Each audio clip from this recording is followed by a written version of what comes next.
Kama ni mara yako ya kwanza unatembelea chaneli yetu ya Top 5 Media, tunakuomba ubonyeze neno subscribe, kisha kwa chini itatokea alama ya kengele. Tunakuomba ubonyeze kengele hiyo ili uwe wa kwanza kupokea taarifa katika chaneli yetu. Asante.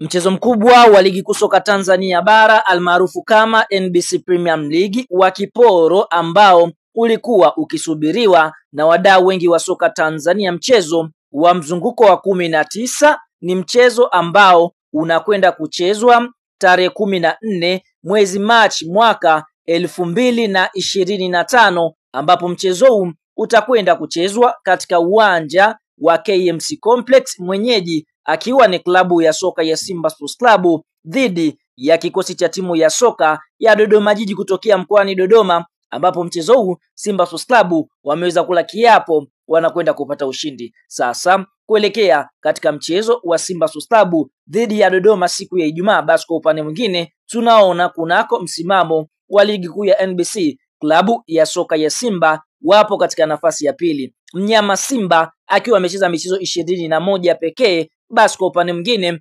ameshinda mechi 17, sare ikiwa ni michezo mitatu na kupoteza mchezo mmoja.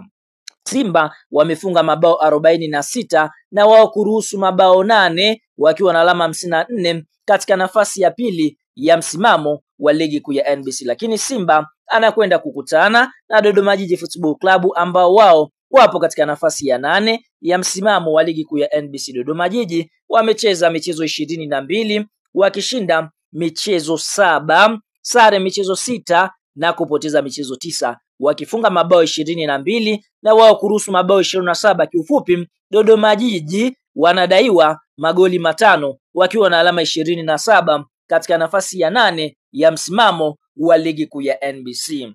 Lakini michezo 10 ya mwisho kukutana kati ya kikosi cha timu ya soka ya Simba dhidi ya kikosi cha timu ya soka ya Dodoma Jiji, basi fahamu mnyama Simba ameshinda mechi zote 10, yani ushindi ni 100% dhidi ya kikosi cha timu ya soka Dodoma Jiji. Na mechi ya mzunguko wa kwanza ligi kuu ya NBC klabu ya soka Simba walicheza katika uwanja wa Jamhuri ya Dodoma na kuibuka na ushindi wa bao 1-0, bao likifungwa na Jean Charles Ahoua. Kwa hiyo tunaona Simba wanakwenda kukutana katika duru la salama dhidi ya kikosi cha timu ya soka ya Dodoma Jiji. Bwana, kabla ya kuendelea mbali, kama ni mshabiki wa Simba Sports Club unaamini kikosi cha wekundu wa Msimbazi kitakwenda kupata ushindi mbele ya kikosi cha timu ya soka ya Dodoma Jiji, like video yetu, alafu twende kwenye comment section katuambie wewe unaiona klabu ya soka ya Simba Sports Club ikienda kuibuka na ushindi wa goli ngapi katika mchezo huu wa kiporo dhidi ya Dodoma Jiji.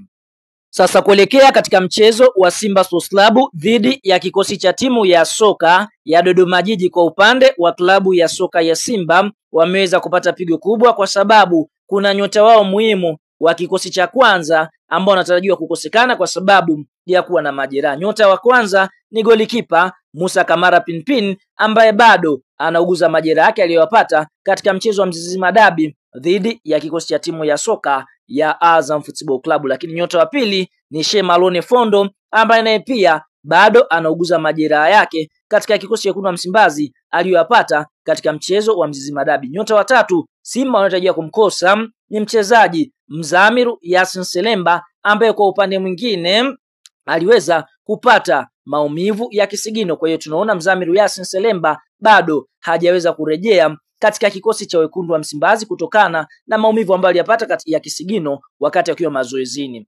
Lakini nyota wengine ambao Simba wanatarajia kuwakosa, ambapo nyota hawa hapo katika mpango kazi wa kikosi cha wekundu wa Msimbazi ni golikipa Aishi Manula, ambapo sote tunafahamu Aishi Manula ni golikipa ambaye yupo katika mipango ya kikosi cha wekundu wa Msimbazi msimu. Nyota mwingine ni golikipa Ayubu Lakuredi, licha ya kuonekana kufanya mazoezi na kikosi cha wekundu wa Msimbazi, lakini golikipa huyu tunaona bado hajaingizwa katika system ya kuweza kutumikia mechi za klabu ya soka ya Simba. Lakini nyota mwingine ambaye Simba wanatarajia kumkosa ni Omar Al-Omar, mchezaji ambaye naye pia hayupo katika mipango ya kocha mkuu mtaalam anayefahamika kwa jina la Fadlu Davis.